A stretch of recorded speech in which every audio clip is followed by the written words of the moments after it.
Students, आज हम बात करेंगे आपके 8th क्लास के लेसन की, जिस 4 नंबर लेसन की, जिसका नाम है रासायनिक अभिक्रियाएं। परंतु अपना जो 3rd लेसन था उसके अंदर एक टॉपिक आपका रह गया था प्लास्टिक के बारे में, कि जो प्लास्टिक व पर्यावरण का मतलब प्लास्टिक का पर्यावरण से क्या संबंध होता है, इसके बारे में हम देखते हैं। कि प्लास्टिक आपको पता है एक कैसा होता है, ठोस बहुलक होता है,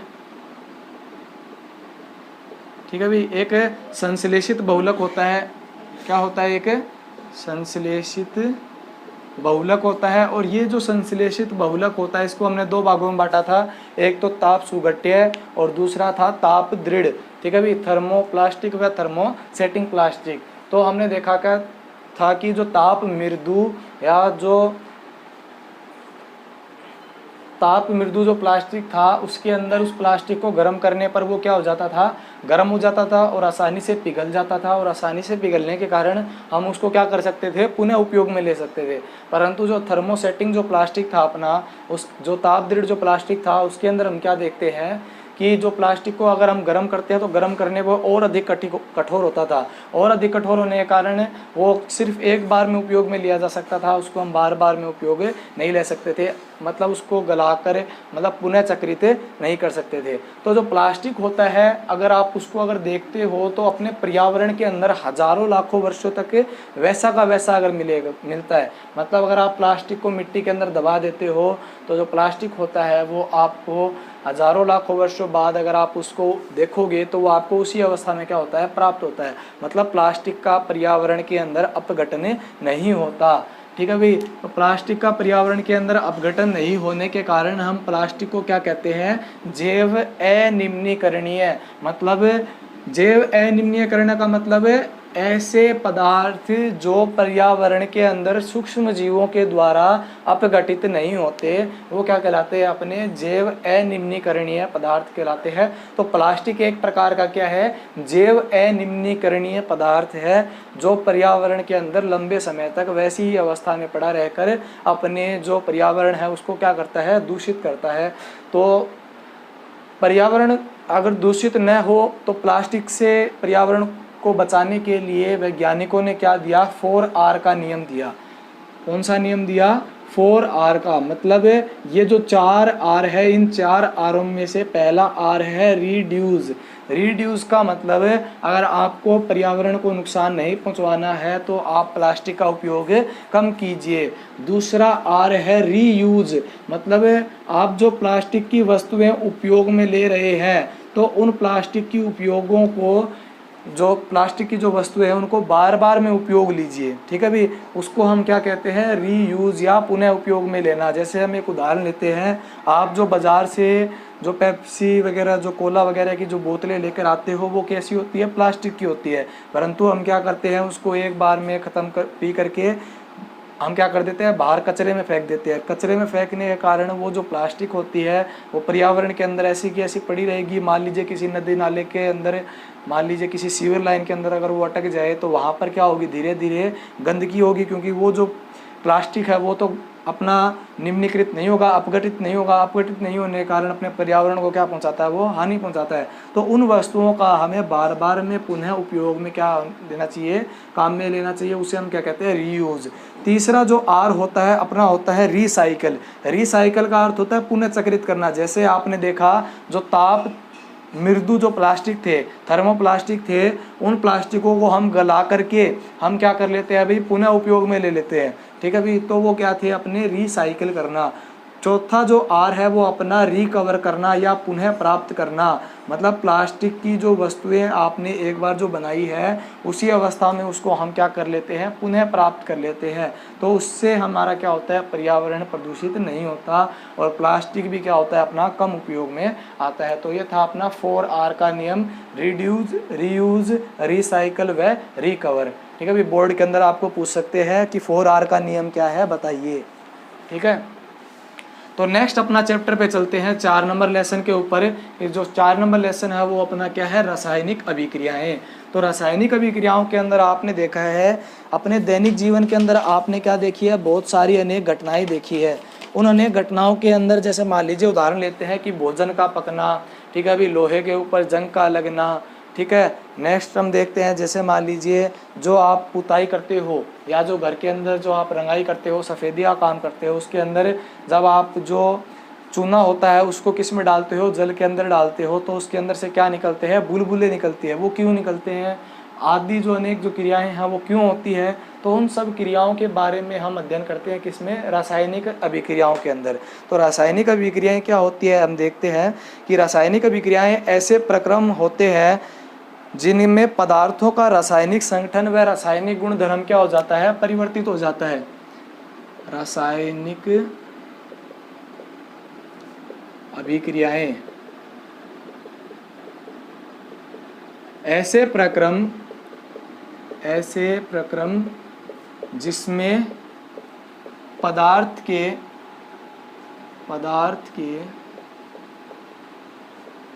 रासायनिक संगठन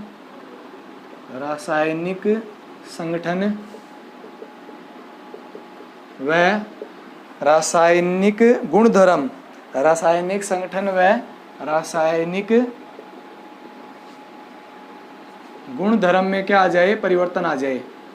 रासायनिक गुणधर्म में क्या हो, परिवर्तन हो, तो ऐसी क्रियाएं क्या कहलाती है, रासायनिक अभिक्रियाएं कहलाती है।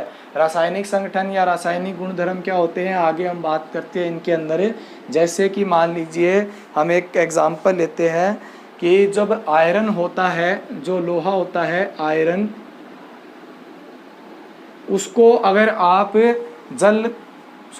खुले के अंदर छोड़ते हो, नमी के अंदर, वायुमंडल के अंदर क्या होती है, नमी होती है, और क्या होती है, वायु होती है। तो अगर आप इसको खुले के अंदर छोड़ते हो, वायु के अंदर छोड़ते हो, तो इसके अंदर क्या होता है, जंग लग जाती है, इसकी सतह पर क्या लग जाती है, जंग लग जाती है। तो आप देखेंगे तो आयरन का जो रासायनिक संगठन था वो क्या हो गया, एक प्रकार से परिवर्तित हो गया।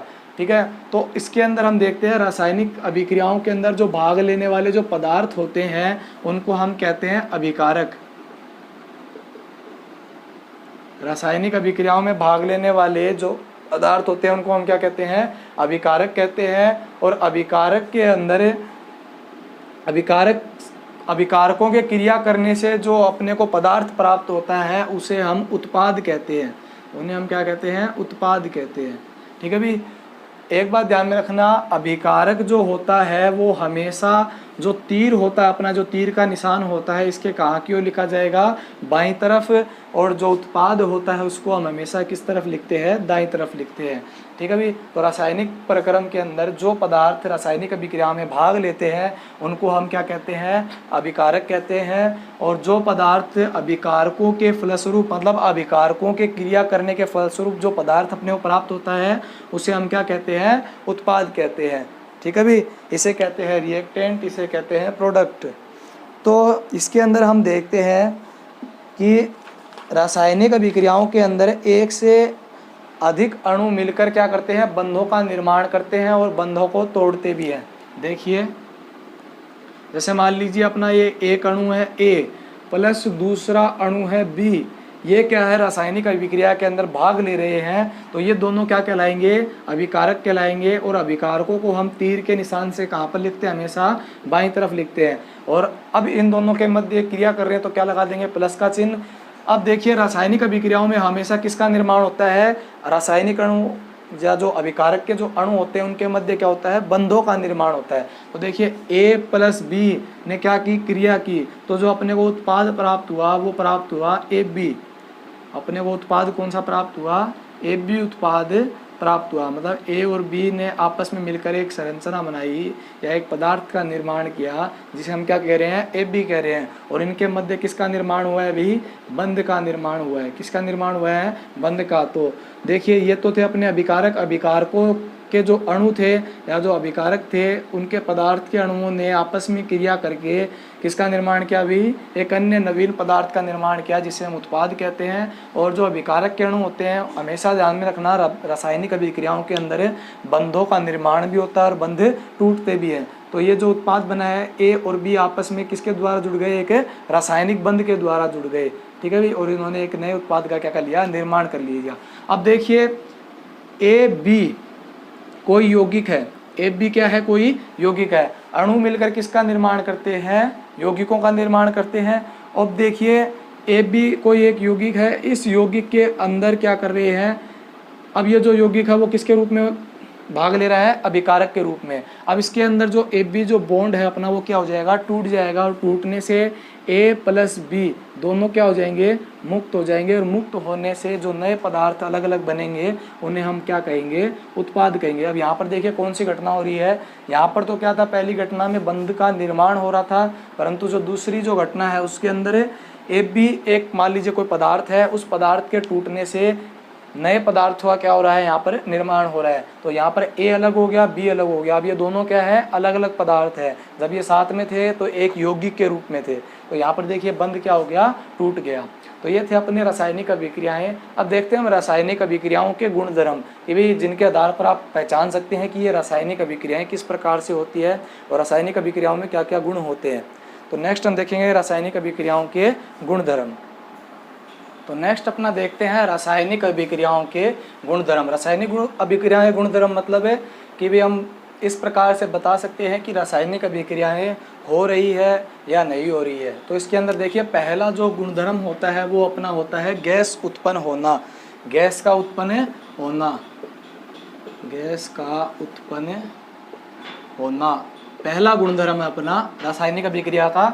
इसके अंदर आप देखते हैं कि जितने भी जब आप पेट्रोलियम पदार्थों को जब जलाते हैं, जैसे तेल को, केरोसिन तेल को, या जो पेट्रोल डीजल आदि ये जो पदार्थ जलते हैं, या जो लकड़ी को हम ईंधन के रूप में जलाते हैं, तो इनके रूप में किसका दहन होता है, अभी इनके अंदर क्या पाया जाता है, कार्बन पाया जाता है। तो कार्बन का क्या होता है, इनके अंदर दहन होता है। और जब वो कार्बन जलेगा, तो कार्बन जब जलता है तो वो जो कार्बन होता है वो वायुमंडल के अंदर उपस्थित ऑक्सीजन के साथ क्रिया करके क्या करता है, कार्बन डाइऑक्साइड का निर्माण कर लेता है।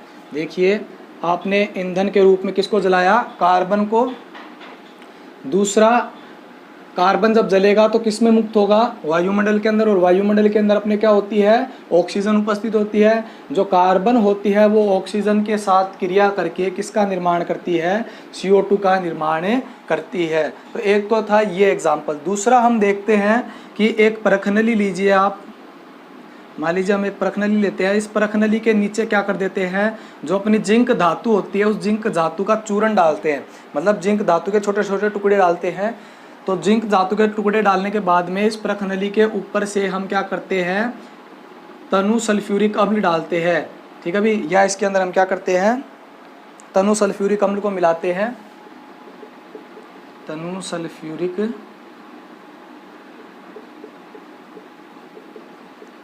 अम्ल। अब इसके अंदर जब हम अम्ल डालेंगे तो अम्ल डालने से आप देखेंगे कि इसके अंदर कुछ समय पश्चात ऊपर की तरफ क्या उत्पन्न होगी, गैस उत्पन्न होगी। और ये जो गैस होगी वो कौन सी गैस होगी, हाइड्रोजन गैस उत्पन्न होगी। कौन सी गैस उत्पन्न होगी, हाइड्रोजन, या इसे आप कह दीजिए H2 गैस उत्पन्न होगी अपनी। और इसके अंदर अगर आप कुछ समय पश्चात क्या करते हैं, एक तीली को लेकर जाते हैं, जलती हुई तीली को लेकर जाते हैं, तो उसके अंदर क्या होता है, एक विस्फोट होता है। अगर मान लीजिए आप यहाँ पर तीली को लेकर आएंगे तो तीली के अंदर क्या होगा, विस्फोट के साथ ये जो तीली है वो जल उठती है यहाँ पर। तो देखिए इसके अंदर अपनी गैस उत्पन्न हुई। किस किस ने क्रिया की भी, यहाँ पर जिंक धातु ने प्लस तनु सल्फ्यूरिक अम्ल ने क्या की, क्रिया की। कौन सी क्रिया, रासायनिक क्रिया। मतलब यहाँ पर दो अभिकारकों ने क्या लिया, भाग लिया। दो अभिकारक कौन से हो गए अपने, पहला तो जिंक धातु, दूसरा तनु सल्फ्यूरिक अम्ल। और दोनों अभिकारकों के क्रिया करने के फलस्वरूप जो उत्पाद प्राप्त हुआ वो उत्पाद क्या था, अपना हाइड्रोजन गैस। इसी प्रकार से देखिए कि कार्बन प्लस जो ऑक्सीजन था, इन दोनों ने क्रिया की, तो ये दोनों क्या हो गए अपने अभिकारक। और अभिकारकों को हम कहाँ पर लिखते हैं, हमेशा तीर के निशान के बाईं ओर लिखते हैं। और इन अभिकारकों में क्रिया के फलस्वरूप क्या उत्पन्न हुआ, अपना उत्पाद। उत्पाद क्या प्राप्त हुई अपने को, कार्बन डाइऑक्साइड। ठीक है, तो ये था अपना पहला गुणधर्म। नेक्स्ट गुणधर्म है अपना, वो है रंग में परिवर्तन होना। पदार्थ के रंग में परिवर्तन होना। तो रंग में परिवर्तन होने का अर्थ है, आपने देखा होगा जब आप एक कटे हुए सेब को वायु के अंदर छोड़ते हो, कटे हुए सेब को वायु के अंदर छोड़ते हो, तो वो जो कटा हुआ सेब भाग है वो क्या हो जाता है, थोड़ी देर में भूरे कलर का हो जाता है। वो क्या होता है, थोड़े समय में भूरे कलर का होता है। तो उसके अंदर क्या होता है कि जो सेब होती है, जो कटा हुआ भाग होता है सेब के अंदर क्या होता है, आयरन उपस्थित होता है। क्या उपस्थित होता है, आयरन। और ये जो आयरन है वो वायुमंडल में उपस्थित ऑक्सीजन के साथ क्रिया करके प्लस नमी के साथ क्रिया करके किसका निर्माण कर देता है, फेरस ऑक्साइड का निर्माण कर देता है, जो क्या करता है उसके ऊपर उसके कलर को चेंज कर देता है। हमने रासायनिक अभिक्रिया की परिभाषा में क्या पढ़ा था कि भी रासायनिक गुणधर्म में या रासायनिक संगठन में परिवर्तन हो जाए अगर किसी पदार्थ में, तो समझ लिए उसमें क्या कौन सी अभिक्रिया हो रही है, रासायनिक अभिक्रिया हो रही है। तो आपने देखा, आपने एक सेब काटी और कटे हुए सेब को जब वायुमंडल में छोड़ा तो वो सेब भूरी हो गई। तो भूरी कैसे हुई कि उसके अंदर जो आयरन उपस्थित था उस आयरन ने वायुमंडल में जो नमी और जो ऑक्सीजन थी उससे क्रिया करके आयरन ऑक्साइड का निर्माण किया है, फेरस ऑक्साइड का निर्माण किया, जिससे उसके जो रंग था वो क्या हो गया, परिवर्तित हो गया। नेक्स्ट इसका हम गुणधर्म देखते हैं, वो है ऊष्मा परिवर्तन। ऊष्मा परिवर्तन के अंदर आप क्या देखते हैं, ऊष्मा परिवर्तन। ऊष्मा परिवर्तन के अंदर क्या होता है, जो नौसादर होता है, नौसादर, इस नौसादर को अगर हम जल के अंदर डालते हैं तो जल कैसा हो जाता है, अपना ठंडा हो जाता है। मतलब इसने जल के रासायनिक संगठन को क्या कर दिया, परिवर्तित करके इसकी ऊष्मा के मान को क्या कर दिया, बढ़ा दिया। और ऊष्मा के मान को बढ़ाने से जल कैसा, घटा दिया, और घटाने से क्या हुआ, ये जो जल था अपना वो क्या हो गया, ठंडा हो गया। ठीक है भाई, नौसादर ने क्या किया, जल की ऊष्मा के मान को क्या कर दिया, परिवर्तित करके कम कर दिया, और कम करने से जो जल था वो क्या हो गया, ठंडा हो गया। तो यहाँ पर देखिए अभिक्रिया करने वाले अभिकारक कौन थे, नौसादर प्लस जल के अणु, इनके मध्य क्रिया हुई तो जो उत्पाद में परिवर्तन हुआ वो उत्पाद कैसा प्राप्त हुआ अपने को, ऊष्मा के रूप में। नेक्स्ट देखिए इसके अंदर अपना है अवक्षेप बनना। नेक्स्ट लास्ट गुणधर्म है अवक्षेप बनना। अवक्षेप बनने का आप सीधा सा एग्जाम्पल आपने देखा भी है कि खारे पानी के अंदर जब आप साबुन डालते हो, खारे जल में क्या डालोगे भी, साबुन, तो साबुन का क्या होता है, अवक्षेप बनता है। क्या बनता है, अवक्षेप बनता है। तो यही जो अवक्षेप बनता है इसे हम क्या कहते हैं, अवक्षेपण होना या अवक्षेप बनना। मतलब जो साबुन होती है वो जल के अंदर अच्छी प्रकार से नहीं घुलती है।